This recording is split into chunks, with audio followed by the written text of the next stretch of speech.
We are Onyx Imaging. We are the highest rated and most reviewed printer service center in Oklahoma. Hey there YouTubers, it's your girl Brett over here at Onyx. Today I'm going to show you how to change your toner cartridge, and I'm working with an HP Laserjet Pro M501. So this printer takes a 87A or an 87X, and what you want to do is press this side button right here. It'll open your front hatch and then pull your toner out. Okay, you want to take the old toner and set it to the side. Grab your new toner, go ahead and unbox it, and just follow your path right here, your little guides. Once you hear it click into place, you know it's in there. Then you shut your front hatch. The printer should start initializing.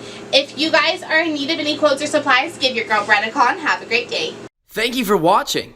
If you're interested in how you can receive free labor on all of your service calls, as well as how to qualify for free printer upgrades, contact us today.